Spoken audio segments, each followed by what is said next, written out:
the EFF-governed city of Ekurhuleni, we must always emphasize that. I understand that the South African Music Awards was having difficulties. We must host it here in the city of Ekurhuleni as well, so that we have got some relevance.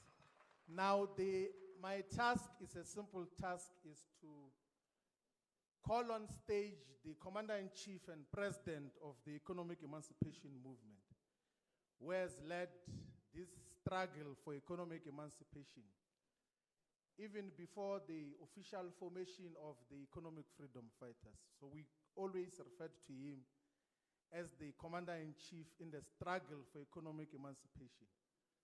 So the struggle for economic freedom far precedes the formation of the EFF as an organization. That is why on the 11th of June 2013, we're asking the question as to upon which platforms do we carry forward the struggle for economic emancipation. And then on the 26th and 27th of July 2013, we took a resolution that to carry forward this struggle for economic emancipation in our lifetime, we should constitute the EFF as a revolutionary, leftist, anti-capitalist, anti-imperialist, pan-African organization that is going to fight for the liberation of all people. The Pan-Africanist character is demonstrated by the fact that here we've got the president and deputy president of the EFF in Namibia, who are members of parliament in the Namibian parliament as well. And we have the president, they are there. We've got the president of the Economic Freedom Fighters in Liberia. They are going to elections this year. And I'm sure that the president of Liberia will be elected in the Senate of Liberia as well. As I said, ladies and gentlemen, the people of South Africa, all Africans in the continent and the diaspora, I'm introducing to you a commander-in-chief, a revolutionary, a visionary, a leader in the war for total emancipation of our people, the president and commander-in-chief of the EFF, Comrade President.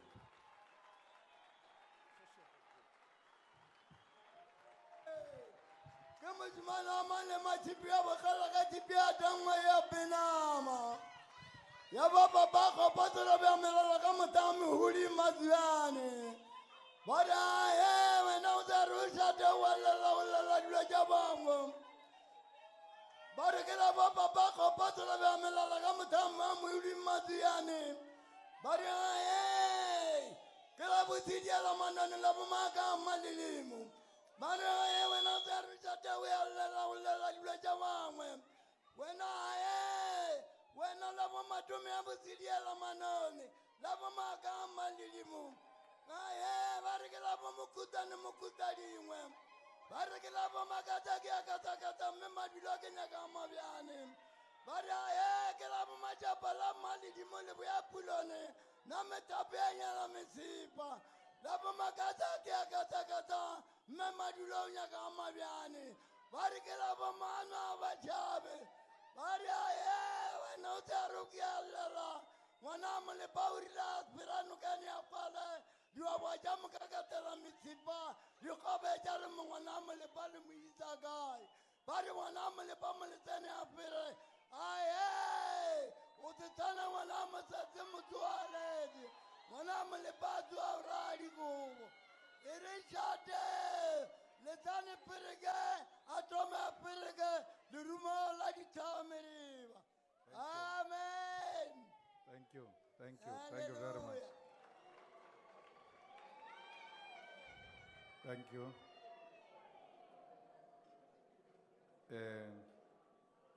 Ralevo Amsha,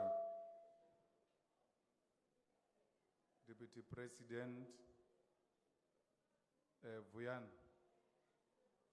Since we came in here, there's been a corner there that has been making noise. Our organization thrives on discipline, and not just discipline, maximum discipline. Let me take this opportunity to thank the Deputy President for the introduction, but equally join him in acknowledging the international leadership of our movement from Liberia, from Namibia, the president of Podemo. I've seen him here. Our families are also here. I know my Shiba Tambo family came out in their numbers. The Malema family came out in their numbers. And our senior counsels, I've seen all of them here. The lawyers that are always with us because we're always in a permanent trouble. And we also want to thank Ntate Maja. You know, I do things differently. So, because I don't know my father, I get people when they don't have kids, they adopt kids. So I don't have a father, I adopted a father. It's the other way around. So I adopted Ntate Maja to be my father. So he's here with us. He just joined us from a very beautiful holiday with his beautiful wife, Maldives. You never took your father to a spaza shop. I took mine to Maldives. So it's very important that we always spoil our parents when the time permits. Let me also acknowledge our national chairperson who was referred to earlier on here by the chairperson of Gauteng as a national spokesperson. He's not a national spokesperson. It's our national chairperson, Secretary General with your beautiful wife, Deputy Secretary General, the Treasurer General. I saluted our Deputy President who came here with his beautiful daughter, Katekani, who has grown so much to accompany his father to these important occasions. I also welcome members of the Central Command team who are here and members of the War Council who made it to this important occasion. Let me send my special greetings to General Holomisa, the President of the United Democratic Movement, who made his time to come here. Please rise, General, so they can see that you are here, because the Deputy President and the DSG have given this item of introduction of guests to me. We also want to greet all of you, the captains of the industry, the legal fraternity. I've seen our former national chairperson is here, our former advocate Dalimpofu, our former Secretary General is here, ambitious advocate Godrich Gadi, and I've seen our DSG, Klengwe Mkalipi, is here. If I'm not wrong, TG, I saw the former TG in your company. She's also here. So all the former officials of the EFF, the first officials of the EFF, and the current ones are here to mark this important milestone. Also, we want to send the special, really, gratitude to all those who bought the tables. Because there was a story when the TG issued the first advert that was selling table and Malema's table is selling for 1.2. In a sarcastic way, the media of South Africa said, who will buy a table to sit with Malema? For those who've got an ear and access to them, tell them that Malema's table was sold 3 times more than what we had expected as the leadership of the EFF. This has confirmed to me and to the colleagues that we are having some brave and emerging black business people who are not scared of the establishment, who are challenging the establishment and saying no one is going to dictate to us as to how we spend our resources. I send my greetings to all of you, the guests, and our support staff, and all ladies and gentlemen who have gathered here today. We extend our greetings to the leadership of the EFF here in Gauteng province, led by Commissar Anikuruleni MMC of Finance, Nkululeko Dunga. The Deputy President explained that we are government here where we are, Enikuruleni. And we did not choose this venue coincidentally. We chose it because that's where we govern. So in the language of the liberation, this is a liberated zone in South Africa. The leadership of all provinces, I've seen on video my chairperson, the only female chairperson from Limpopo, and all the regions of the EFF who have made it here. Economic freedom fighters, members of parliament, provincial legislatures, and municipal councils and mayoral committees deployed in the city of Ekurhuleni, eThekwini, Nelson Mandela, Mogale City, and Western District Municipality. Those are some of the liberated zones where the EFF governs, and governs in a manner that has got impact in the lives of our people. I've seen a senior council, Mukai Toby, and Lawrence Rhodes is also here. To our distinguished members of business community and our valued stakeholders who have joined us tonight, we extend our heartfelt greetings and welcome you all to this occasion. Your support over the years is an essential part of our journey. We also take this opportunity to express our profound gratitude for your important contribution to the EFF. Your support in promoting multi-party democracy has been critical to our growth and success over the past 10 years. Commissars, fighters, and friends, today is no ordinary day, and this is no ordinary gala dinner. We gather here to mark the 10th anniversary of the economic freedom fighters as we reflect on a decade of unbroken struggle, resilience, and unwavering commitment to economic freedom. Let us not only celebrate how far we have come, but also look ahead to the journey that still awaits us. We often say we have an appointment with the future. Many people do not understand what we mean when we say this, but every day our action makes its meaning clearer. This is not just a phrase, it is our promise to keep moving forward to economic freedom. This appointment is more than a simple meeting with the future. It is our firm commitment that must guide us in everything we do. The appointment we have with the future has been directing us through every achievement we have celebrated today, despite all subjective and objective challenges we have confronted in our fight for economic freedom.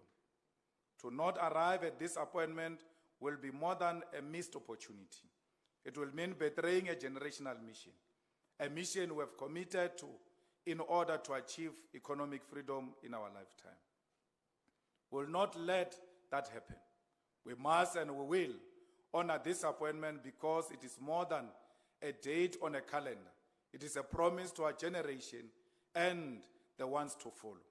It has been a journey of unbroken struggle, and we felt it was important to invite those in the business community and key stakeholders to engage the leadership of the EFF, reflect and plan for the future. We formed the EFF when the world was still trying to recover from the aftermath of the 2008 global financial crisis. Comrades, our organization today celebrates many achievements, and it is really very proud to have hosted the families of those who had died, in particular, the widows of those who died in Marikana. They are here with us today because they are the most important people in our life. We derive our existence from Marikana. Seated here, it's a man called Adriano Mazzotti, and more said.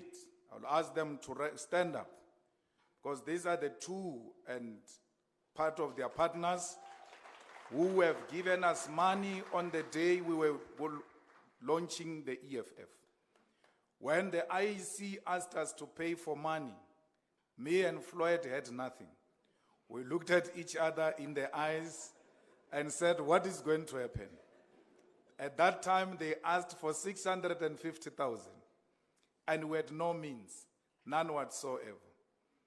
Later to be told through a telephone call, Mazzotti has got a very unique voice. Brother, the money is paid. Then we knew that we were good to go. That is how the EFF was allowed to contest the first election in 2014. We We are very proud of Adriano Mazzotti and are not ashamed to associate with him. We don't know his business because he's not our business partner. He donated money to the EFF like all of you who bought tables here. We never asked you, what do you do for your business?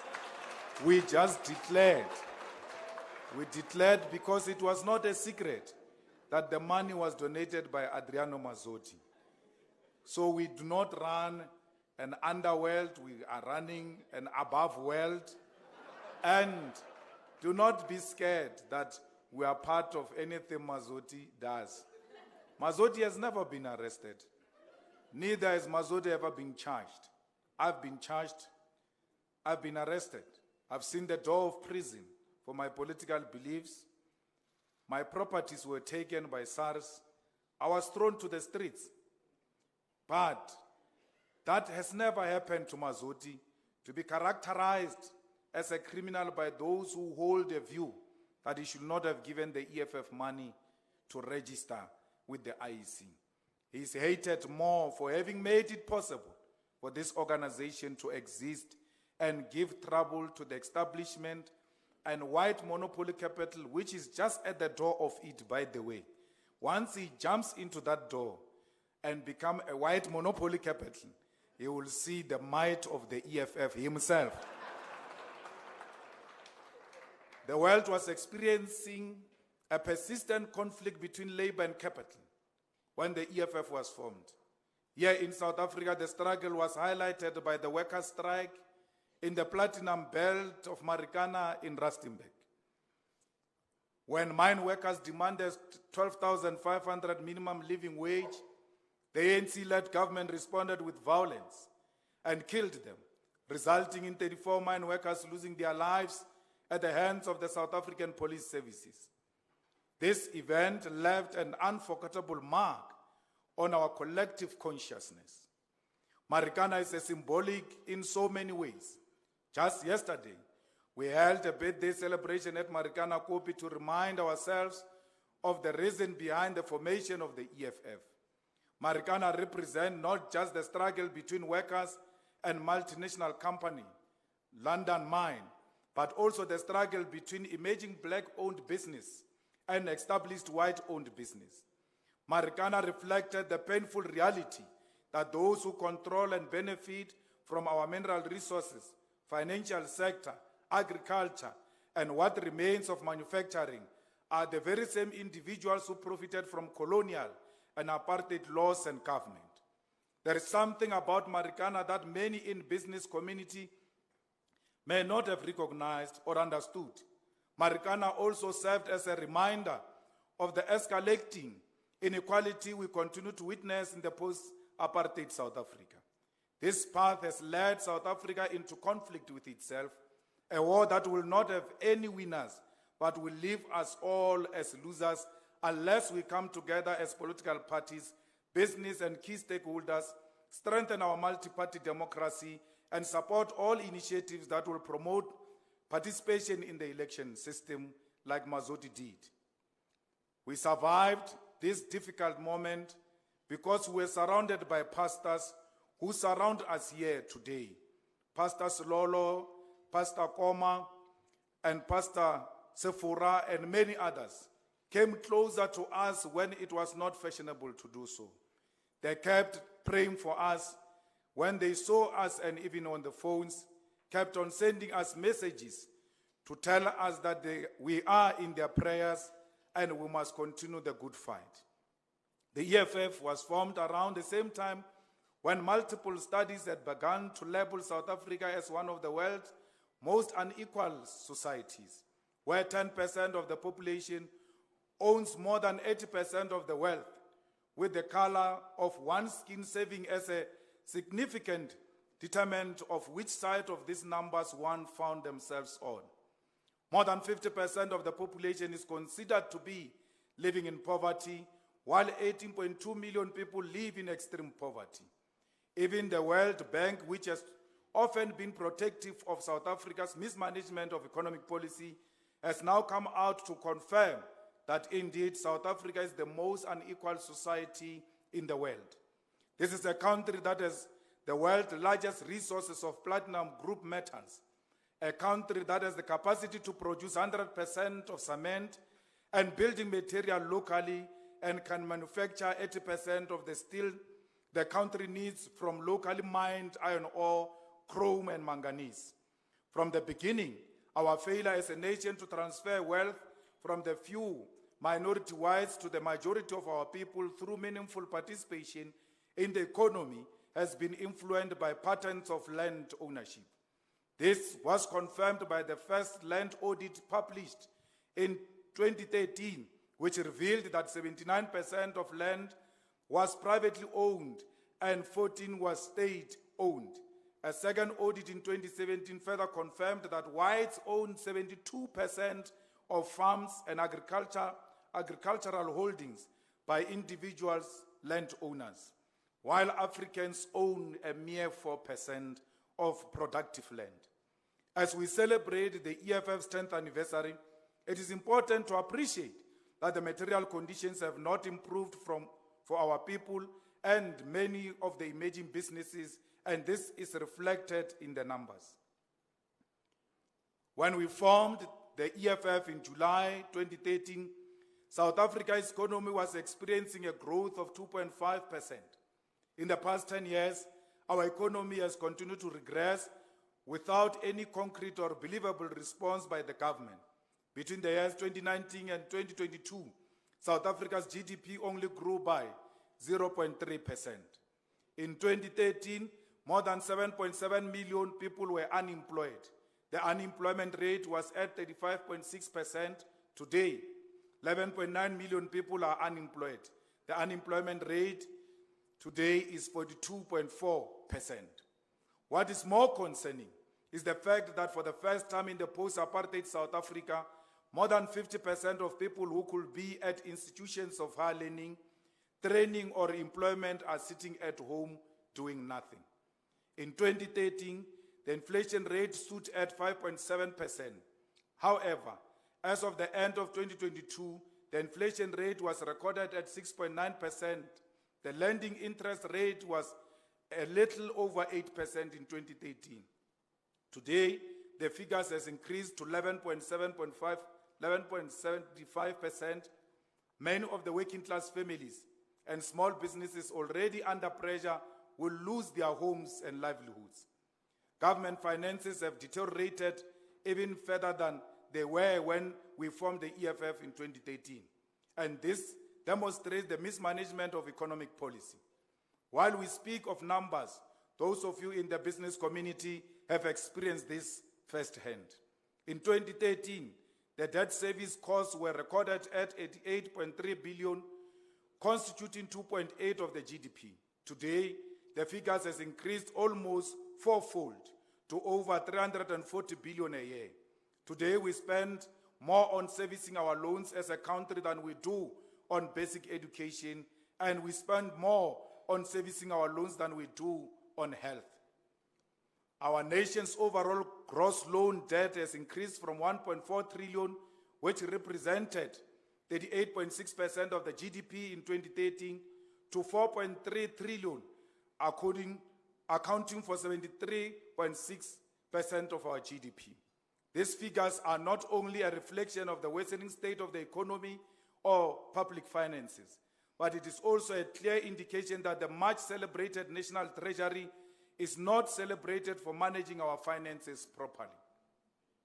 The National Treasury is celebrated for insisting on neoliberal policies, even when there is empirical evidence that these policies are doing more damage than good, particularly for businesses.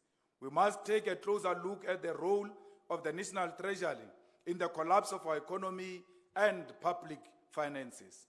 We are not surprised by reports that the same department has the highest number of unqualified senior managers. The challenge we face as a country is not only the collapse of the economy and our public finances. There is a deliberate collapse of the strategic state-owned companies that should be at the forefront of South Africa's reindustrialization and development. Also, it is the very same SOEs that must create downstream opportunities in logistics, energy generation, manufacturing, and other key sectors for business. Take a look at Dinel, for example. For the past 3 years, the company has struggled to pay salaries for its roughly 2,800 employees. Employees were forced to go to court to get their salaries.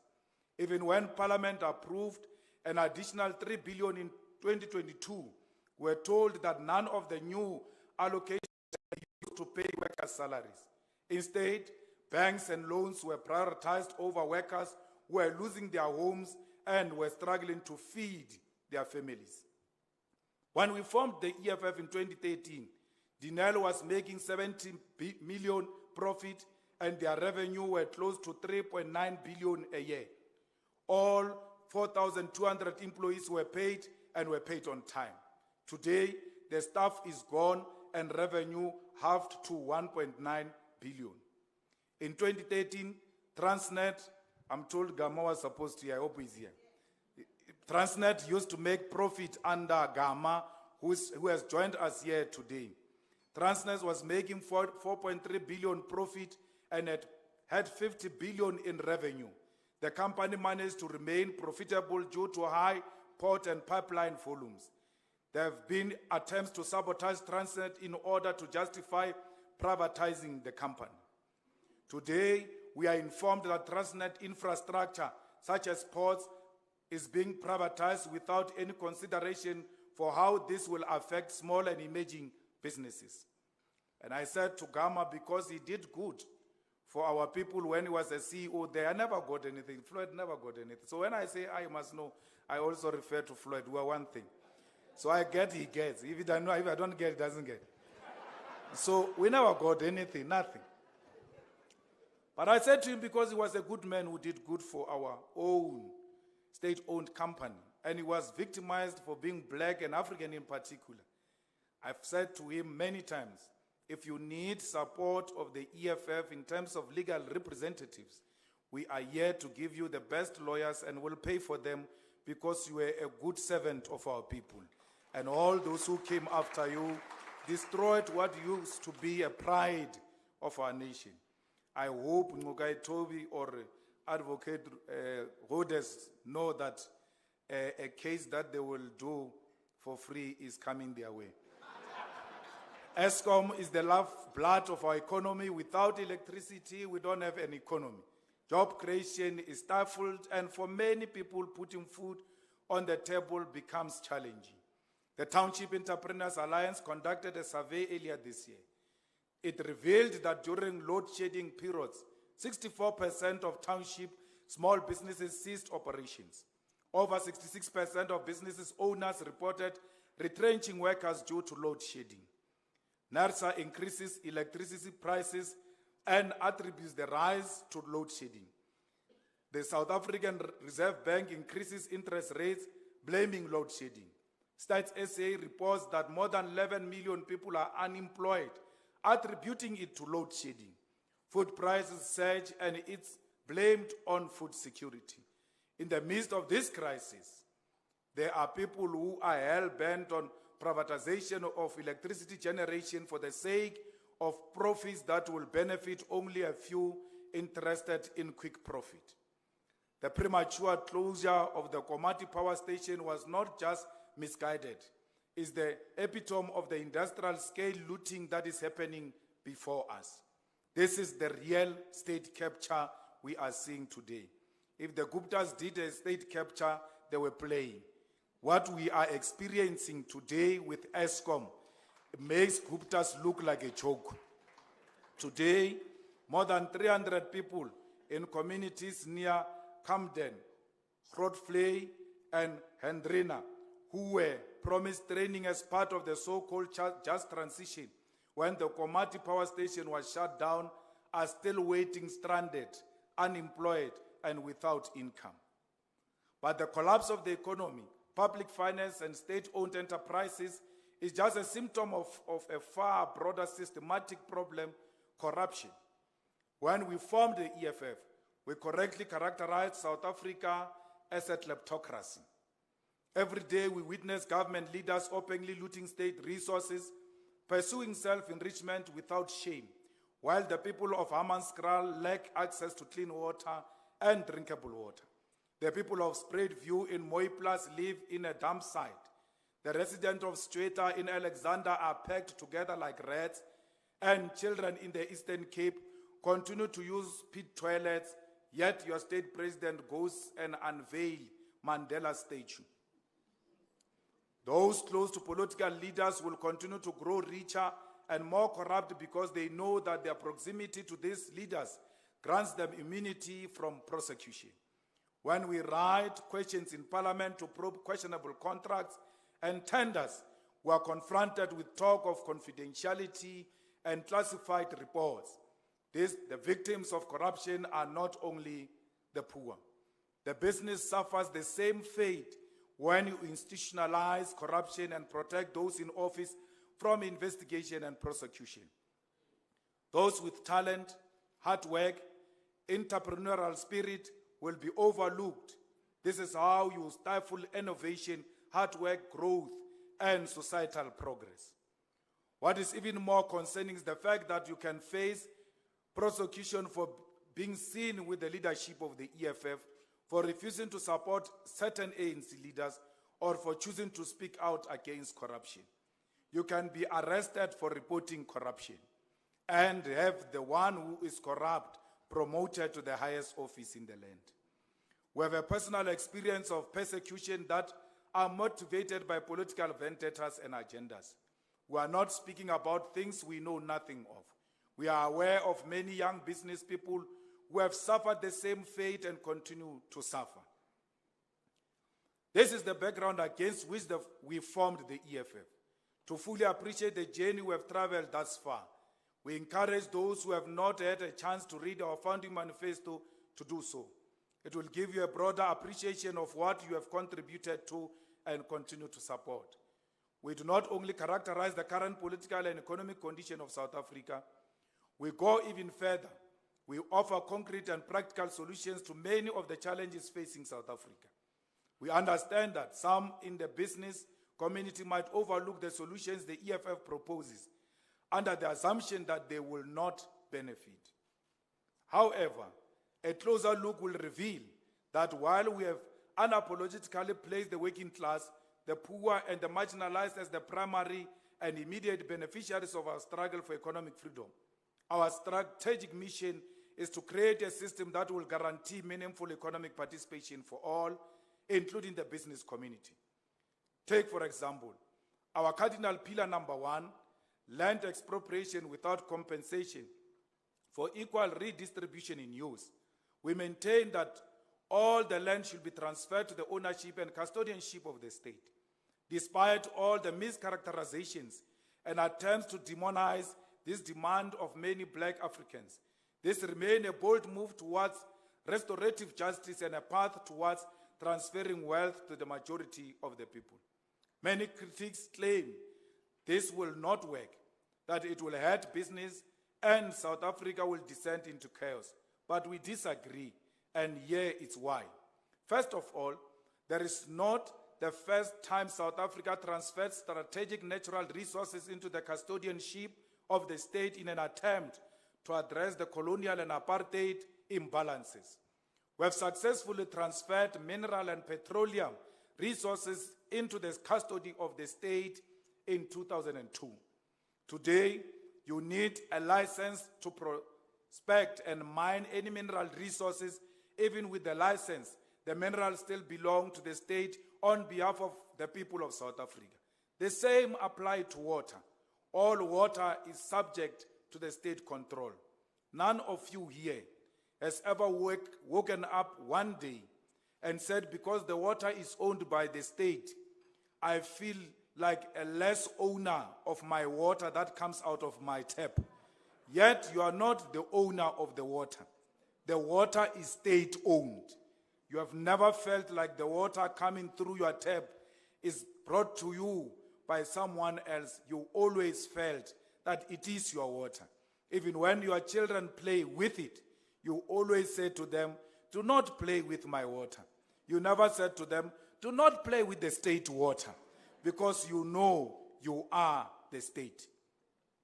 We assert that the state custodianship of the land under democratic and effective state will give businesses a predictable business environment. Our policy is that business will get land use licenses for 25 years, which can be renewed if the land is used as planned. This is not only about history deciding who gets what, where the beneficiaries of colonialism and apartheid will continue to benefit. We must address this money, but also to support employment, transformation of the financial sector, and ensure that black people can create their own financial institution that transfer wealth to the majority of our people. We really don't understand as to why are the banks, commercial banks, opposed to the state owning a bank. Because in everything where you find a private sector, there is a state ownership. Let's go to hospitals. There is a state-owned hospitals. There is private-owned hospitals. Let's go to schools. There is state-owned schools. There is private-owned schools. They still make profit even when they are state-owned schools and state-owned hospitals. Their profit has never been affected by the ownership of the state on any sector of the economy. Yet they oppose the ownership of the bank by the state. We really do not understand why should the Reserve Bank own shares as a regulator in the African bank. The Reserve Bank must transfer those bank shares to the Treasury, which will own the African bank on behalf of the state, because Reserve Bank has got no business in participating in the ownership of banks. We take the African bank, we make that bank commercial, we make loans accessible to black people who are always rejected when they ask for the loans, simply because they are black. We need a bank that will be biased to the working class. We need a bank that will be biased to the Africans. We need a bank that will make you be able to buy houses and be able to buy cars, because transport is not luxury but a necessity.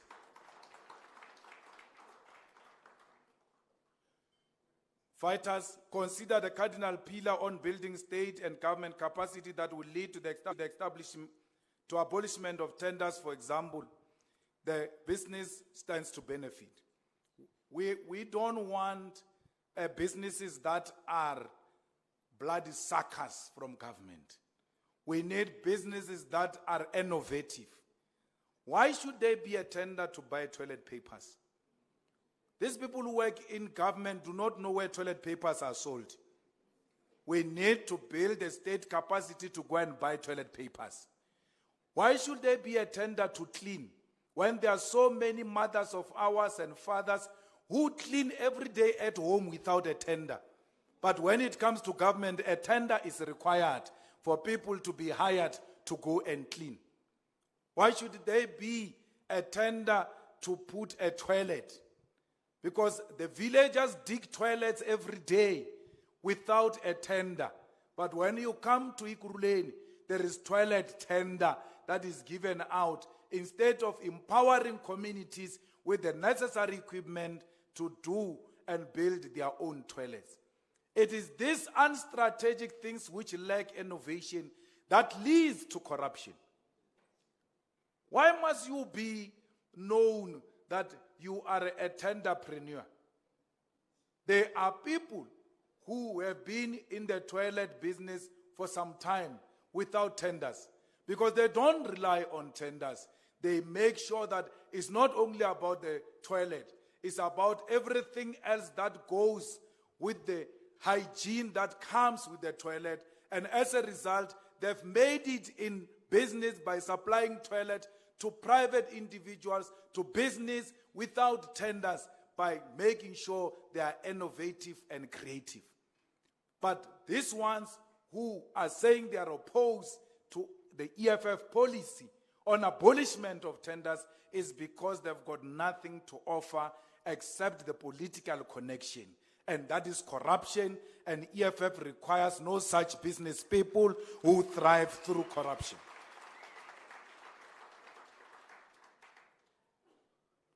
Our goal is to transition from a nation that exports raw material and imports finished goods to one that exports manufactured goods and services. This not only diversifies our trade profile, but also strengthens our internal capacity, leading to job creation and skills development. This is the most practical way to shift from exports led by platinum, gold, iron ore, diamonds, and coal to labor-intensive export sectors such as textile, furniture and wood production, footwear and leather goods, seafood processing and agro-processing, semi-finished and finished goods. However, none of these changes can occur unless we tackle corruption head-on. We must strive for open, accountable, corrupt-free government and society free from fear of being victimized by the state. And we must do this aggressively and unapologetically. This is why we advocate for state agencies to possess the necessary relative autonomy, freeing them from the micromanagement and manipulation of the state. The heads of the National Prosecuting Authority, the Public Protector, Busi Mukwebane, is also here with us today, the National Police Commissioner. All Chapter 9 institutions should be appointed by a joint merit-based process involving the executive, parliament, and judiciary. There should not be appointment by a president who could potentially manipulate those appointed through his or her capacity to make such appointment. Advocate Busisiwe Mukwebane is such an example of how the president can abuse his power if he's allowed to appoint the public protector. The public protector, Busisiwe Mukwebane, was suspended because he asked questions. He sent questions to the president. And the president said, how do you ask the big men questions? Where's you, African woman? You are disrespectful. From today, you shall be harassed until you see your grave. Worry not, African woman. We are here with you. We'll travel this journey with you until you are vindicated. One day, history will absolve you. Commissars, fighters, and friends, reflecting on our journey and vision for the future of South Africa, it's important to acknowledge some of the milestones we have achieved, guided by the founding non-negotiable principles. When we arrived in Parliament, ANC members didn't know anything called illicit financial flows. Every time we spoke about illicit financial flows, they used to pull us aside. Can you explain this thing? That's when we suggested in Parliament, can we please have a joint workshop on illicit financial flows by the Portfolio Committee of Trade and Industry and Standing Committee on Finance in May 2015. For the first time they had that, there was something called illicit financial flows and tax avoidance. We arrived in Parliament to educate the illiterates. We have not only raised awareness but also provided practical solutions. We have offered concrete proposals for laws and policies that will combat illicit financial flows and curb base erosion and profit shifting. We also extended our efforts beyond Parliament and making oral submission to the Davis Tax Committee in July 2015. These actions have led to real results. For example, today, an interagency team led by the Financial Intelligence Center and including the National Prosecuting Authority, Director of Priority Crime Investigation, and the South African Revenue Services works to combat illicit financial flows. This collective effort was born out of our assertion that without cooperation between state institutions, these illicit flows will persist unchecked. We called it a cross-agency task team, a multidisciplinary team, and they call it inter-agency team, but it's the same concept we introduced when we arrived in Parliament. These are the people who say we are owned and controlled by Mazoti that they accuse of engaging in illicit financial cigarettes and all of that. Why would we engage as an organization of Mazoti in combating illicit financial flows to a point where we come up with committees to check that we avoid these illicit financial flows because we do not agree with anything that wants to undermine the law? And if Mazoti was owning the EFF or if Mazoti was engaged in illicit cigarette, he will not finance or support an organization that will undermine his operation to maximize in profit. So these two do not speak to each other. He supports this organization because he too is tired of illicit cigarette and illicit financial flows and tax avoidance in South Africa. He is tired of corruption, and he speaks on daily basis of how much he feels that the EFF should fight more to combat corruption and make sure that we restore South Africa to its former glory. Comrades, Eskom has collapsed. There is nothing more we can do to save Eskom for as long as these people who are in government now continue to control this government. We have said, fighters, it will be unwise to reflect on the past 10 years of unbroken struggle and not speak about how these people have collapsed the most important organ of our state. In everything we'll do in future, we must ensure that there is a dependable supply of electricity. Without electricity, many of our people who have supported us in the past will be left with no choice but to either close their operations or opt for relocation to other parts of the world where there is a reliable supply of electricity. We have made concrete proposals on various platforms and in areas where we govern, such as Ekurhuleni, Nelson Mandela Bay, and eThekwini. We will continue to implement this. We must do everything in our power to ensure that there is electricity supplied to all essential services and business. For as long as business does not get electricity, we must forget about growing the economy and creating jobs for most of our unemployed young people. We must look at the short and medium-term solution, which will use a combination of hybrids, off-grid, microgrid electricity solutions. We must engage trade partners in China and Russia who are willing to build, operate, and transfer contracts to build additional electricity generation capacity in shorter time frames in a more affordable way.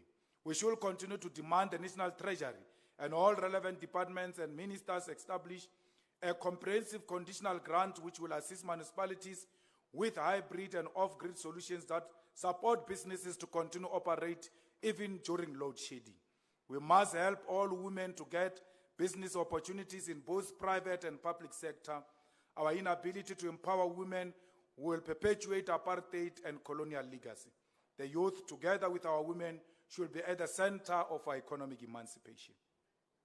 We must empower women without seeking any favor from those women, because anyone who asks women or who wants to empower women and asks for sexual favors, that person is equally a rapist. If you hire women in exchange for sex, you are a rapist. If you give women business in exchange for sex, you are a rapist. You are not different from murderers, and you must be ashamed of yourself. When it comes to business, we must never look at sex as a prerequisite for the empowerment of our women. They are equally capable. They are not a tool to be used in a bedroom. They have the right to get all the amounts of tenders we give to men. They've got a right to be CFOs, and they can make better CFOs. Ask me, I know with this one of mine. If you give her money, you will struggle to get it back from her. You give her money and say, this is your money. She puts it and asks you for more money for food at home. And you say to her, what do you mean? Because I just gave you money. Oh, I thought it's mine. And then there will be another money for the house. That's how much they know budgeting women. They will sort all these problems for us, because where women lead, they lead better. And that's what this corrupt and collapsed government needs today, capable women who can take our government forward. Comrades, we must hire highly qualified people. And if you are a fighter and you are seated here and you have no qualifications, please know you have no place in the government of the EFF. I do not debate the CV of a person. Once the requirements are out and they say so and so is interested in the job but does not qualify, my response is always which I was taught by Castle Matale, by the way, find a suitable candidate. I don't care whether you are my friend or my relative. I will never hire you if you don't have the necessary qualification, because that is tantamount to killing our people. Today, we have a problem of sewer. We have a problem of potholes. We have a problem of the inability to deliver the most basic service delivery, because we did not hire people with qualifications. We hired who could shout the loudest slogan. We hired the most factionalist. We hired who supported the mayor during the ANC campaign, not who is the best man for the job. I don't care whether you are a UDM member or the ANC member or a DA member. As long as you are a South African and suitable for the job, you have a place in the government of the EFF. Your political affiliation means nothing to us. We want services delivered to our people. Fighters, service delivery must be at the center of everything we do. Service to our people should be at the center of everything we do, especially services to our black people. Big companies should, through procurement policy, be excluded from tenders like cleaning and supply. We need lifestyle audit of the officials in Treasury and procurement officials in all departments at all levels of government, because people earn very little money in government, yet they stay in Serengeti with big houses and big cars, and this is just a mere clerk in the procurement department or finance department of Ekurhuleni. You ask yourself, how does this person afford to get all of this? It is because they say to business people, before I pay your invoice, you have to give me 10% of your invoice. Then I will process your invoice. All of these thugs must be arrested and locked up, because they are the ones who have collapsed many businesses in Ekurhuleni, in Johannesburg, in Tshwane, and everywhere else. We must never be friends with the so-called 30% cartels that have collapsed Eskom and that are collapsing eThekwini and many other municipalities. 30% cartels are nothing else but a gangster. A revolutionary can never be associated with gangsters. Every business person who got the job to do in Ekurhuleni must be protected by all fighters and community members to conclude that job without intimidation by 30% gangsters that exist everywhere else in South Africa. Otherwise, this country will become a gangster paradise. We must not fear criminals. No one owns or has got a monopoly of violence. As revolutionaries, we must not be fearful of death, because we know that ultimately death will visit us. We must never be scared of anyone who seeks to undermine development of our country because he protects his criminal friends. All of us, as revolutionaries, must be at the front line to defend community development and fight crime and women abuse and child abuse. None of us must be found in conflict with their partners because you think you are the power that can never be touched. Everybody in South Africa that behaves like an untouchable, all EFF members must go and touch that person. No one is untouchable in South Africa. No one, including the children of the drug lords who go around bullying people in their clubs, who go around bullying people in their businesses because their fathers are known for being drug lords. We are not scared of you and your father, and we are not scared of you and your gangsters. This is a free country that all of us must trade for free without fearing anyone. Once I meet the requirement, that is the beginning and the end. I must never pay anyone out of intimidation. I must never pay anyone because my invoice must be paid. I must never pay anyone because I must get another job in the next tender.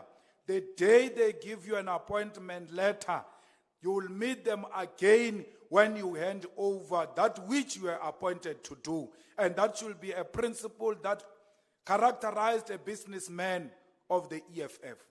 Do not fear these cowards. All of them, they are cowards. They pretend like they are brave. They are scared of jail. They are scared of death. And when we take over, we will demonstrate to you that we do not play with thugs. We put thugs to their place and will send them to jail for a very long time because South Africa has got no place for criminals. Why should people who pay tax, why should people who fear the law, why should people who are law-abiding be the ones with the high walls, and all of criminals and murderers stay in houses without walls, yet they do not respect the law?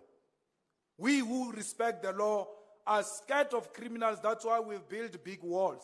But criminals live freely without big walls. Under the EFF government, we shall swap that.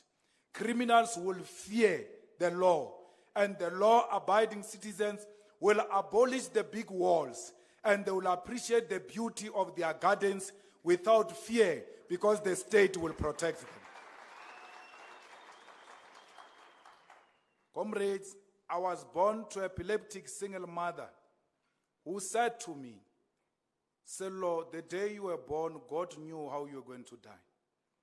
And therefore, you must never be scared of death because it will come. It doesn't matter how beautiful you behave, you will die one day. And that's why I'm not scared of anything. I do that which I think in my conscience is the right thing. I don't care the amount of torture or intimidation or persecution. I'm guided by my political beliefs. Once I believe this is a correct thing to do, we do it. I don't care who says what. I know that one day history will absolve me. It was me and Floyd who sat, the two of us, in my house in Sandton. And we asked the question, what is the next step? My answer to him was, Floyd, we must make sure we don't go back to Polokwane if we are going to fight back these people. We must do everything in our power to stay in Johannesburg. Because in Polokwane, we will not get the necessary support we want. We gathered every little resource that was left and made sure we serviced our rent for the whole year. Then took a decision that we are going to fight them and we are going to fight them hard. We did so, both of us, joined by many other revolutionaries in the journey to build this solid organization. Not a single day did I feel that Floyd is in a business of trying to betray me. Yes, never, not on a single day, showed me any sign of disrespect. Yes, always showed maximum respect to me and always expressed his views to me in a respectful manner. There's never been a day where I thought me and Floyd will not see each other the following day. We have always looked forward to seeing each other, to exchange ideas robustly. But there's something boring about him. Every time we drink, he waits until he gets sharp, and then he isolates me to a corner and wants to sharpen some idea he believes I didn't hear it properly. And that time I'm focused on dancing, even when I don't know how to dance. The guy will be trying to put some perspective into my mind. But he doesn't know because I'm more experienced than him. I will call either Mbuyiseni or Vuyani and say, come and listen here. This is a very important point. Then he comes and shifts his focus to Mbuyiseni or Vuyani. That way I disappear. And then I will see him the other day. He's a thinker, and he rides around 2 a.m. in the morning. And he can't ride without seeing the stars or without the moon. When he rides, he wants to sit outside and connect with the Spirit and his God. He's a strong believer in God. He's a very strong believer who when he wants sharp ideas, despite having read a lot, he still seeks wisdom so that whatever he writes makes sense. We complement each other like that. We are not in a competition with each other. And I've made it very clear to Floyd, the day you get tired of me, don't go and organize against me. Just tell me, I think you have served your term. It is time to go. I will leave without putting up a fight because I will know it's a friendly fire and it comes from a good place. The problem starts when you start organizing against me and I hear it in the corners. I'm very ruthless against people who do such things to me. So never try that with me. And he knows that because I've never lost a conference in my entire life. And no one I supported has ever lost a conference in my entire life. I'm a tactician. I always plan my way. And I always plan to the extreme. When I get married, I imagine the day of divorce. I don't stay on the day of happiness. I've already lived my day of divorce. Even when they visit me, they will never shake me because I've seen them before. I plan in advance. Even with politics, the day I get into a position, that is the day I prepare my exit. That's why I will never trouble you. When they expelled me, I never put up a fight. I went to farm cabbages and they followed me. And once you follow me, I told you, do not conspire against me in the corners because I will plan my comeback. And when I do so, I'm very ruthless. I don't play games. And I do so without hesitation. I tell you on your face, a war has been declared. Let's fight. Because I'm not a coward. I don't conspire around against those I work with. Comrades, all of these people who have worked with me, Dalimpofu, Godrich Gadi, Lian Mateis, Klengwem Kalipi, all of them know that we don't have to be friends. They know that I want work ethics, that we must all do that which is expected from us. You must be loyal, you must serve the cause, you must be disciplined and serve the organization. By serving the organization, you are saving your people. I've worked with them for the first time. I never had to fight with them because we all did what was expected of us. Dali was one of the oldest, followed by Godrich. Not once did they go around boasting with their age. They've always said, this is our leader and shall be given the respect he requires, and we shall serve to the best of our ability. They did so until they released themselves to concentrate on their professions. That's what leadership is about. The same thing with the current leadership of Marshal Dlamini, Poppy Mailula, Veronica Mente, Ompile Mautu. All of us were here to serve. We don't have to be the best of friends. We don't have to be the relatives. Don't force yourself to do the EFF work. It must come from your belly. It must be that you want to do it. Don't do it and go around boasting and giving us attitude as if you are doing us a favor. You have done it so beautifully. That's why all the activities we have planned, they have become successful because comrades have woken up in the morning and went to do what is expected of them. That is what we are known for.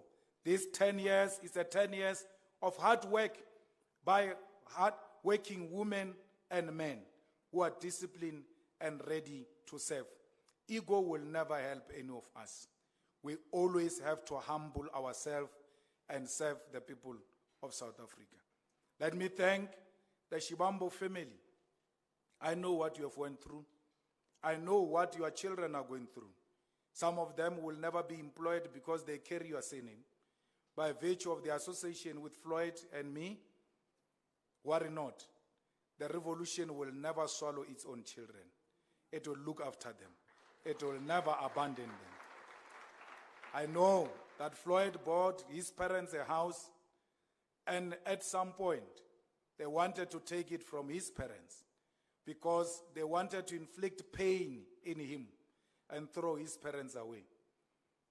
And when he told me that story, that the house of his parents was in danger, I had no worry at all. Nothing shaken me because I knew he was now paying the price. That's what you must pay Floyd for standing against the establishment. They will not in exchange give you roses. They are going to fight back, and they are going to fight back very hard. When that visits you, do not despair, because I've been there before. The only thing I did, I confronted them, and I was too young, and I confronted them and I won against them. I'm too old now, married man with 3 boys. I can't be scared of them. When I was not scared of them when I was young. Don't be scared of them. They always threaten. They've got no teeth to bite. They want to see to what extent can you push. And I've seen you pushing against the establishment. And the establishment is not happy with you. And they know that you are not happy with them. The feeling is mutual. I thank the Malema family. Just 3 weeks ago, SARS visited my aunt's home because his son was associated with me, and that because they wanted to inflict pain in me, they could not find me. They could not stop at anything but to go and intimidate my aunt in a house with her husband, which has got no address of my cousin, has got no name of my cousin, but because they knew where the mother stayed, they just wanted to bully her and intimidate her. When my cousin called me, I was at the school of my child, my last born, with my wife, playing on a carpet. I did not see his so many missed calls because the boy was so scared, shame. He didn't know what was going to happen to his mother's house. And when I called him and I asked him, what's happening? Why so many calls? He said SARS and the sheriff and this and that were at my mom's house, so I didn't know what to do and all of that. I just responded to him in one word: I'll call back. Do not worry. And that's when I started pressing the buttons. Every politician needs his Indian. I called Mo. I said to Mo, there is a problem coming. And I can tell you we are at 99% of resolving it. No amount of those things can ever intimidate me. And even with person who comes with such problems, I've seen it all when I was too young. I've lived a life of an 80-year-old at 42 years old. So I carry with me the hopes of lots of families, and I have no reason to fear, because if I'm scared, these families will be in a devastated situation. My family has always stood by me. My aunts have always stood by me. My cousins have always stood by me. My friends have always stood by me. I am nothing without you. That's why I will forever be indebted to you. All of you have always come around me and made sure that you provided a wall of protection. You still do the same to date. One of my cousins abandoned his businesses just recently to go and stay at the EFF farm to oversee the slaughtering of 100 cows and make sure that everything goes accordingly. I don't confuse that to be stupidity. I know that that is support. Our mothers taught us that. When your mom was still alive, would have been here and would have done the same. You carried the baton from your mom and continued with it. So there's nothing special you are doing except to follow in your footsteps of your mother.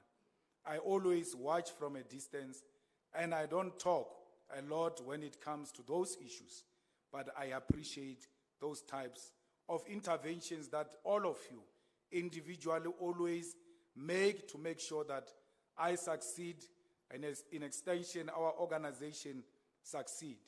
I know that many of you would have been rich by now. Many of you will be working in prominent positions by now, but the surname Malema has costed you. I've not chosen to be your cousin. Neither did you choose to be my cousin. We find ourselves in this situation.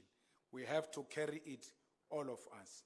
My wife is going to be more difficult going forward because as the state loses power, the state becomes more mad.